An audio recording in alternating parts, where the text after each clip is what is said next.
지난 시간에 이어서 아굴라와 브리스길라 이 두 부부에 대해서 생각하겠습니다. 올해 저희 교회는 윌리엄 캐리가 이야기한 것처럼 하나님으로부터 위대한 일을 기대하라, 하나님을 위하여 위대한 일을 시도하라, 이 표어를 우리가 생각해 보고 있습니다. 우리는 우리 주변에서 평범하지만은 중요한 가치를 가진 많은 경우들을 이야기했습니다. 물과 공기는 평범한 것이지만은 어느 누구에게나 어디서나 언제나 공급받을 수 있는 것이지만은 없어서는 안 되는 것입니다. 또 우리는 머리빗이나 숟가락이나 열쇠 등은 평범하지만은 별 가치가 없는 것 같지만은 그러나 요긴한 것입니다. 평범하다는 것이 중요하지 않다는 것을 의미하는 것은 아닙니다. 우리는 이러한 존재가 되는 것, 오늘 우리의 목표가 되어야 합니다. 우리는 평범한 사람들입니다. 그러나 평범하다고 해서 그것이 중요하지 않고 가치가 없는 것은 아니라는 것입니다. 우리는 이러한 삶을 살기 위해서 우리의 모델이 필요합니다. 그 모델은 우리는 성경에서 찾아볼 수 있는 바로 이 아내와 남편 아굴라와 브리스길라입니다. 이들은 성경에서 크게 주목받지 못하는 그러한 이름같이 보입니다. 모세나 다윗이나 혹은 바울이나 베드로처럼 부각되지 않지만은 그러나 위대한 부부고 위대한 목적을 위해서 살았던 사람들입니다. 우리에게는 우리와 같은 평범하면서도 요긴하고 잘 나타나지 않는 것 같지만은 유명한 우리의 모델이 필요한 것입니다. 첫째, 그들은 일하는 이민자였다 말씀드렸습니다. 우리는 이민자들입니다. 우리의 고향을 떠나고 조국을 떠나서 문화가 다르고 언어가 다른 지역에 와서 우리는 주님을 섬기고 생활을 영위를 합니다. 일한다는 것은 고귀한 것입니다. 왜냐하면 그것은 하나님이 우리에게 명령하신 것이기 때문에 그렇습니다. 땀을 흘리고 우리의 생계를 위해서 노력하는 것은 하나님이 우리에게 주신 일입니다. 두 번째, 그들은 선교의 비전을 가진 사람들이었습니다. 그들은 먹고 마시기만 위해서 일하지 않았습니다. 동물들과 달리 인간은 자신의 육적인 욕망을 채우기 위해서만 존재하지 않습니다. 우리의 목적은 먹고 마시는 데 있지 아니하고 창조자 하나님을 섬기며 영광을 돌리는 데 있습니다. 사도 바울은 장막을 만들었습니다. 그러나 그는 장막 이상의 목적이 있었습니다. 아굴라와 브리스길라도 장막을 만들었지만은 사도 바울과 동일한 목적과 인생의 목표를 가졌습니다. 그것은 복음을 전파하는 것이었고 하나님의 왕국을 확장하는 것이었습니다. 바울이 수리아로 이동했을 때 복음을 위해서 아굴라와 브리스길라 부부는 그와 함께 동행하기로 결정을 했습니다. 장막은 중요한 것이었지만은 그러나 그 이상의 놀라운 목적을 위해서 그들은 손해를 감수하고 바울과 함께 동행하게 됩니다. 세 번째, 그들은 개인 전도자들이었습니다. 예수 그리스도를 구세주로 영접한 것뿐만 아니고 이 복음을 다른 사람들에게 전할 수 있는 그러한 능력과 열의를 가진 사람들이었습니다. 많은 사람들이 주님을 영접을 하지만 예수 그리스도를 효과적으로 이웃에게 전하는 능력이 없는 사람들이 얼마나 많습니까? 특별한 전도자 혹은 위대한 전도자는 우리가 될 수 없을지라도 우리가 믿는 복음을 이웃에게 전할 수 있는 개인 전도자는 될 수가 있고 되는 것이 하나님의 뜻이고 명령입니다. 위대한 초대교회의 지도자였던 아볼로에게 조용히 복음을 전함으로써 그를 회심으로 이끌고 그의 생애를 변화시킨 것은 위대한 사도가 아니고 아굴라와 브리스길라의 평범한 부부였습니다. 네 번째, 그들은 사도 바울의 동력자들이었습니다. 오늘 여기서부터 우리는 좀 더 구체적으로 그들을 조명해 보겠습니다. 본문을 보면 너희가 그리스도 예수 안에서 나의 동력자들인 브리스길라와 아굴라에게 문안하라. 저희는 내 목숨을 위하여 자기의 목이라도 내어 놓았나니.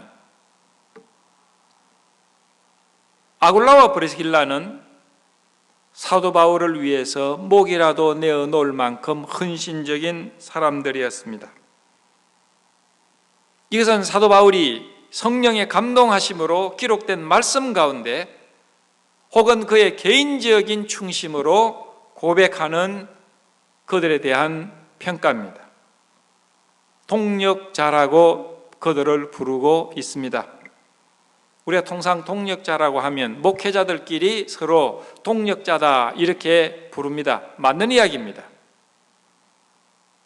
그러나 진정한 동력자는 목회자들뿐만 아니고 우리의 모든 그리스도인들이 동력자라고 하는 사실을 우리는 알아야 합니다. 목회자들만 하나님의 일을 하고 복음을 전하고 헌신하는 것이 아닙니다. 모든 예수 그리스도를 믿는 그리스도인들이 하나님의 왕국을 위해서 예수 그리스도를 전파해야 하기 때문에 동력자들인 것입니다. 한 목적을 위해서 함께 협력하고 기도하고 헌신하고 노력하는 것, 이것이 동역입니다. 사도 바울은 로마에 있는 그리스도인들에게 안부를 전하면서 이 부부를 동역자라고 부르고 있고 더더구나 그들의 헌신적인 동력을 표현하기를 자기들의 목이라도 내어놓을 사람들이었다라고 평가합니다. 우리가 이 부부를 유심히 살펴보면 이들은 주연이라기보다도 조연의 역할을 한 사람인 것을 알 수가 있습니다. 바울이 주연이었다면 그들은 조연의 역할을 자처했습니다. 많은 사람들은 주연을 원하지 조연을 원치 않습니다. 그러나 훌륭한 조연자 없이 주연이 있을 수가 없는 것입니다. 얼마 전에 이제 아시아에 축구 게임이 있었습니다. 한국이 2등을 했습니다. 호주가 1등을 하고 한국이 2등을 했습니다. 상당히 성적이 좋았다 그렇게들 평가하고 있습니다. 축구 선수들을 보면 누구나 골을 넣어서 팀에 공헌을 하기를 원하는 것, 누구나 원하는 것입니다. 그러나 누구나 골을 넣는 것은 아닙니다. 그러나 어떤 선수가 슛을 해가지고 골을 넣을 때 그 사람 혼자 모든 것을 할 수가 없습니다. 협력하지 않으면 골을 넣을 수가 없습니다. 다른 사람이 골을 넣을 수 있도록 그에게 패스를 해 주었을 때 골에 성공할 수가 있습니다. 어떻게 보면 슛을 넣는 사람보다도 슛을 넣을 수 있도록 공을 그에게 돌려주는 사람이 더 훌륭한 선수입니다. 많은 사람들은 드러나는 걸 하기를 원하고 사람들 보이는 앞에서 인기를 얻기를 원합니다. 그러나 주연자는 조연자가 필요합니다.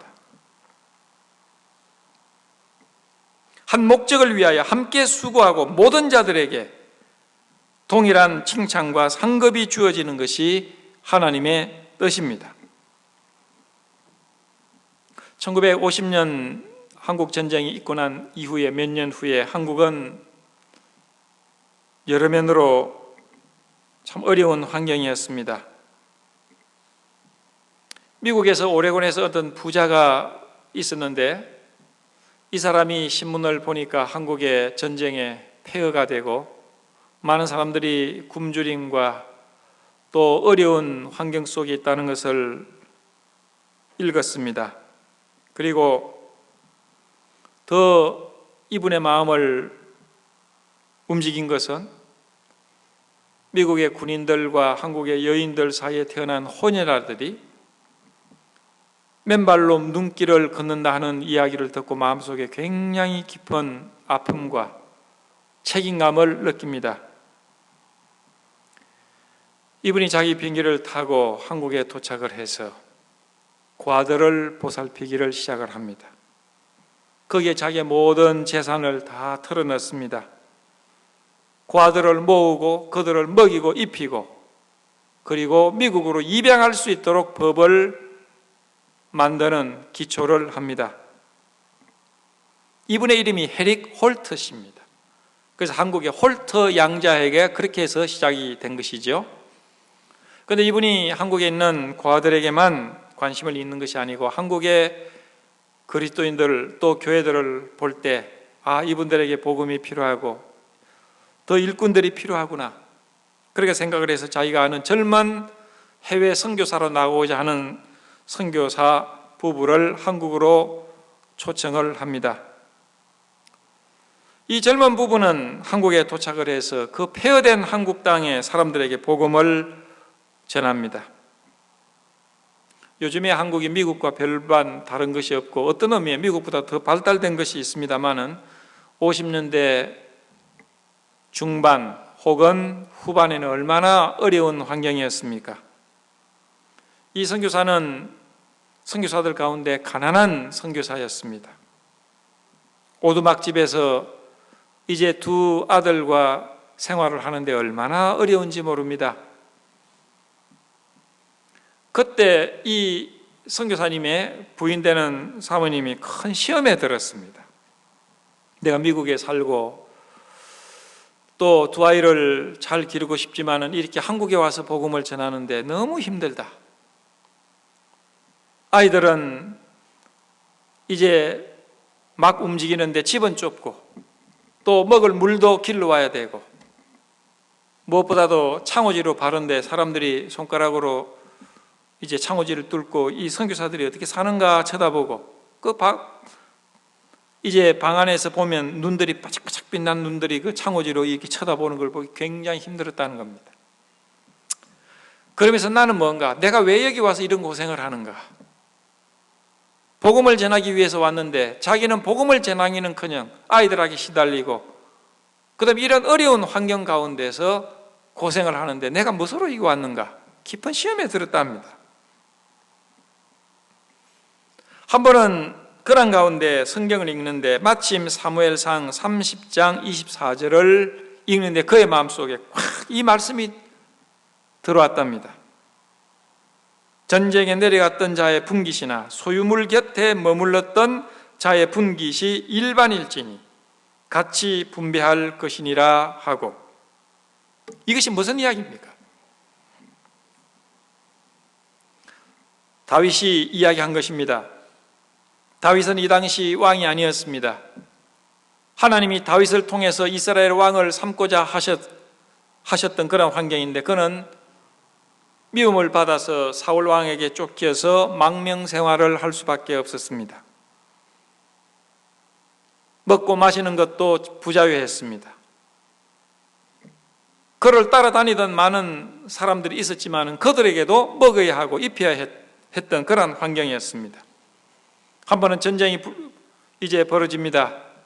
왜냐하면 양식과 또 혹은 물자를 필요로 하기 때문에 전쟁이 벌어졌는데, 거기에 부상당한 사람이라든지 굶주린 사람이라든지 또 아픈 사람, 병사들이 전쟁에 나가지 못했습니다. 그래서 이야기하기를 우리가 싸우고 올 테니까 당신들은 이 사람들 또 부인들, 아이들 곁에, 소유물 곁에 지키고 있으라. 우리가 전쟁을 하고 돌아오겠다. 가서 굉장히 큰 전쟁을 하고 큰 승리를 거둡니다. 많은 물자를, 탈취물을 이제 빼앗아 가지고 옵니다. 전쟁을 했던 사람들이, 부하들이 이야기를 합니다.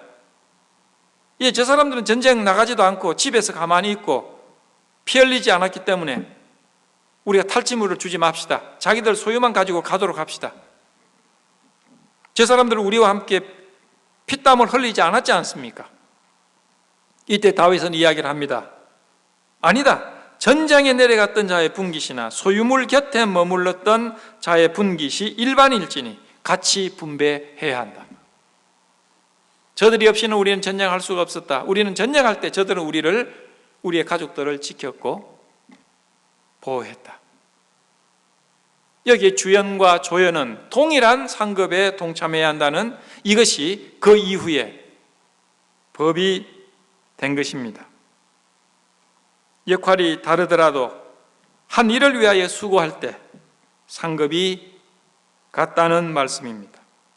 한 영혼을 위하여 기도한 사람과 그에게 복음 전한 사람의 분깃이 같다면 이는 우리에게 용기와 혹은 위로를 주는 말씀입니다. 많은 그리스도인들이 아프리카로 혹은 중국으로 선교를 가지 못하더라도 우리는 그들을 위해서 기도하고 물질로 뒷받침하고 교회를 통해서 그들이 선교할 수 있도록 도왔다면 그들과 우리는 동일한 상급 속에 들어간다는 사실입니다. 남을 섬긴다는 것은 섬김을 받는 것보다도 위대한 것입니다. D.L. 무디는 말하기를 한 사람의 가치 측정에 있어서 얼마나 많은 섬기는 자, 종을 소유했느냐가 아니고 얼마나 많은 사람을 섬기느냐에 따라 달려있다라고 이야기를 했습니다. 우리는 영국의 정치 제도를 보면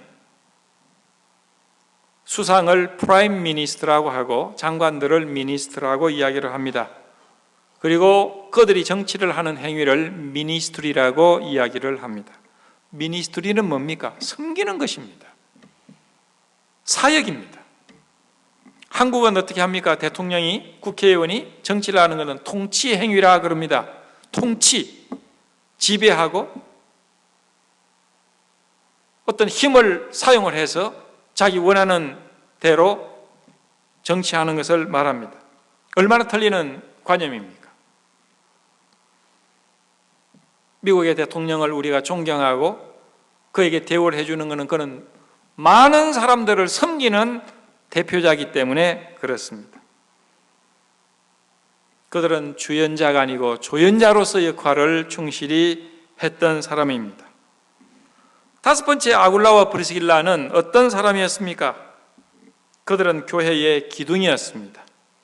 고린도전서 16장 19절을 보면 아굴라와 브리스게와 및 그 집에 있는 교회가 주 안에서 너희에게 간절히 문안하고 그랬습니다. 여러분 여기 보십시오. 놀라운 이야기입니다. 아굴라와 브리스가와 그 집에 있는 교회에게 문안하라. 교회는 건물이 아닙니다. 이거는 교회당, 예배당일 뿐입니다. 교회가 무엇입니까? 예수 그리스도를 나의 구세주로 영접한 사람들의 모임이 교회입니다. 믿는 자의 무리가 교회입니다. 그런데 교회가, 그리스도인들이 아굴라와 브리스길라 집에서 모였습니다. 예수 그리스도의 몸된 교회가 아굴라와 브리스길라 집에 있었기 때문에 여기 그렇게 표현하고 있는 것입니다. 그 집에 있는 교회가 주 안에서 너희에게 간절히 문안한다. 역사상에 보면 2세기경까지는 정식 예배당이 없었다고 합니다.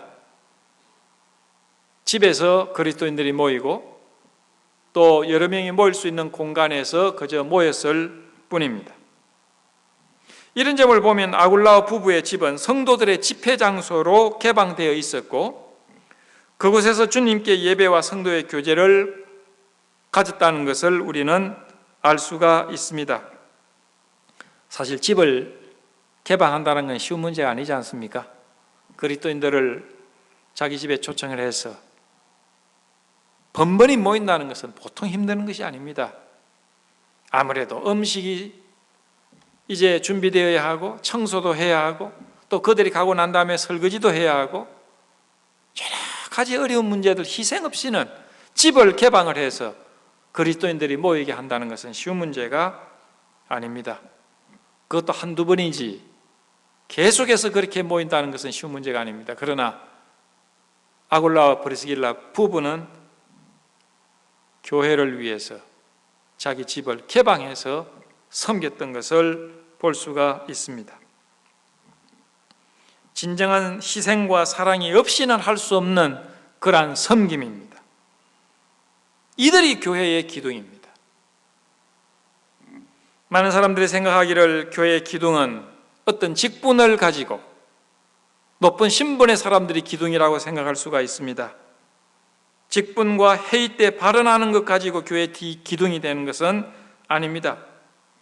교회에서 참된 기둥이 되는 것은 얼마나 교회가 필요한 존재가 되는가, 얼마나 교회에 필요한 존재가 되는가 하는 것이 기둥의 역할이라고 볼 수가 있습니다. 성령께서는 아굴라와 브리스기라와 같은 그 집에 있는 교회라는 엄청난 표현을 사용하고 있는 것입니다. 주님은 그의 몸된 교회를 그들의 집 안에 두셨습니다. 그들은 진정한 교회의 기둥이었습니다. 여섯 번째, 그들은 사도 바울과 지속적인 교제 관계에 있었습니다. 디모데후서 4장 19절을 보시면 브리스가와 아굴라와 및 오네시보로의 집에 문안하라 그랬어요. 디모데후서는 우리가 아는 바와 같이 사도 바울의 마지막 서신입니다. 디모데후서를 읽으면 뭔가 우리는 가을과 같은 쓸쓸함을 느껴집니다. 사도 바울의 마지막 순간 그는 토굴에 갇혀 있었습니다. 늙은 사도 바울의 육체에는 많은 상처를 가지고 있었어요. 그리고 습기와 추위가 그를 엄습합니다. 그래서 그는 디모데에게 좀 따뜻한 겉옷을 갖다 달라 그렇게 편지를 씁니다. 얼마나 추웠겠습니까?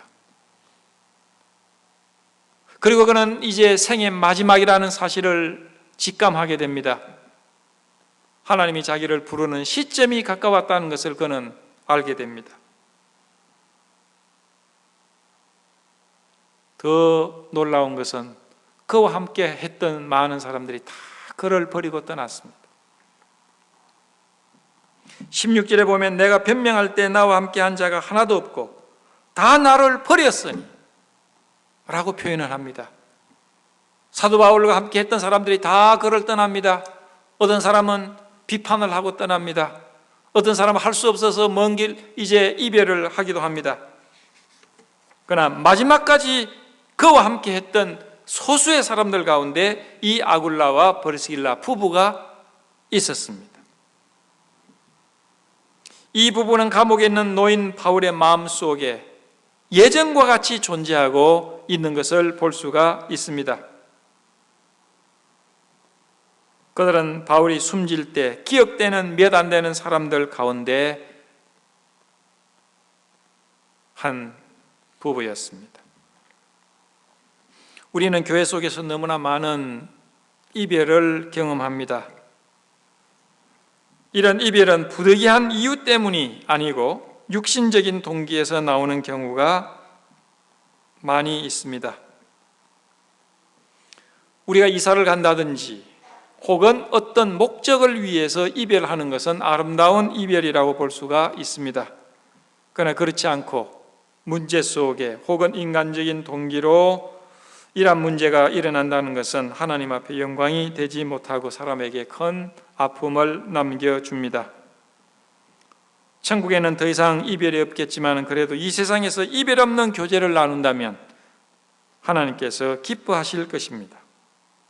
이 부분은 드물게 사도 바울의 마지막 순간까지 사도 바울의 마음속에 있었던 부부였습니다. 마지막으로 7번째, 성경에는 이들의 부부 이름이 늘 함께 나옵니다. 우리는요, 성경 전체에서 남편과 아내 이름이 동시에 똑같이 계속 나오는 것은 이 부부밖에 없습니다. 어느 누구도 부부의 이름이 동시에 계속 나오는 적이 없습니다. 그러나 아굴라와 브리스길라는 신약에 6번에 걸쳐서 부부의 이름이 같이 등장을 하고 있습니다. 좀 더 놀라운 것은 남편의 이름이 먼저 나오고 아내의 이름이 따라 나오는 경우는 6번 가운데 2번입니다. 4번은 아내의 이름이 먼저 언급이 되고 남편의 이름이 그 다음에 나오는 경우가 4번입니다. 왜 그런지 우리는 잘 알 수가 없습니다. 사도 바울은 남편의 이름보다도 아내의 이름을 먼저 쓰는 경우를 4번이나 쓰고 2번은 남편의 이름을 썼습니다. 그러나 성령께서는 그러한 사도 바울의 순서를 그대로 성경 가운데 넣도록 하셨습니다. 저는 개인적으로, 이것은 개인적인 의견이지만은 왜 아내 이름이 먼저 나오는 경우가 4번으로 많은가? 아마도 아굴라보다 브리스길라가 더 열정적이고 더 열심으로 주님을 섬겼던 것이 아닌가, 그런 생각을 해봅니다. 그러나 그것은 제 의견일 뿐입니다. 그러나 아굴라와 브리스길라는 분명하게 한 마음과 한 뜻으로 주님을 섬겼을 때는 이유가 없습니다. 어떤 경우는 남편이 헌신하고자 하면 아내가 거기에 대해서 반대하고, 아내가 주님의 일을 하고자 하면 남편이 반대하는 경우가 있습니다. 부부가 동일한 마음으로 교회를 섬기고 동일한 마음으로 주님을 섬기는, 그건 참 아름다운 것입니다. 그러나 한쪽만 주님을 섬기려고 한다면 한쪽이 반대하고 혹은 소극적이라면 효과적으로 주님을 섬길 수가 없습니다. 그러나 이 부부는 같은 마음으로 같은 보조로 주님을 섬겼던 것을 우리는 6번에 걸쳐서 우리는 확인할 수가 있습니다. 얼마나 아름다운 부부입니까? 그들은 일하는 이민자들이었고 선교의 비전을 가졌습니다. 그들은 개인 전도자들이었고 그들은 사도 바울의 동역자들이었습니다. 그들은 교회의 기둥이었습니다. 그리고 사도 바울과 어떠한 문제가 있을지라도, 어떤 오해가 있을지라도 계속해서 그와 함께 교제했던, 끊임없는 그러한 교제 관계에 있었던 부부였습니다. 남편과 아내가 일심으로 한 마음과 한 보조로 주님을 섬긴 사람들이었습니다. 이 부부를 우리가 다음과 같이 살펴보았습니다. 그들이 왜 우리의 모델이 됩니까? 그들은 우리와 동일한 평범한 사람들입니다. 그렇게 유명하지 않은 사람 같이 보입니다. 그러나 그들은 위대한 사람들이었고 하나님의 말씀에 6번에 걸쳐서 그들의 이름이 각인되어 있는 것을 통해서 이를 확인할 수가 있습니다. 우리가 겪었던 많은 어려움을 그들도 겪었을 것입니다. 경제적으로 어려움이 있었을 것이고 어떨 때는 육신적인 그러한 고통이 있었을 것입니다. 혹은 인간적인 관계 때문에 오해도 있었을 것이고 마음을 아프고 눈물을 흘렸던 그러한 순간도 있었을 것입니다. 성경은 그러한 문제들을 기록하고 있지 않습니다. 주님은 이제 그들이 주님 앞에 왔을 때 그들의 눈물과 상처를 싸매 주셨을 것이라고 저는 믿습니다. 인생은 나그네와 같다고들 합니다. 그래도 뚜렷한 목적지가 있는 인생은 허무하지 않습니다. 이들 부부는 짧은 일생을 영원한 가치를 위해서 투자했던 지혜로운 사람들이었습니다. 이들은 유명하지도 않았지만은 위대한 생애를 살았습니다. 그들 자신이 위대했다는 것이 아닙니다. 그들이 섬겼던 하나님이 위대한 분이시고 그들이 전한 복음이 위대한 가치가 있었습니다. 그리고 그들이 추구한 삶의 목표가 위대했다는 것입니다. 위대한 생애가 된다는 것은 쉬운 문제가 아닙니다. 그렇지만 누구라도 위대한 목표는 가질 수 있습니다. 위대한 목표는 위대한 생애를 만듭니다. 그들은 평범한 사람들이었지만은 위대한 목표를 가졌습니다. 추구했습니다.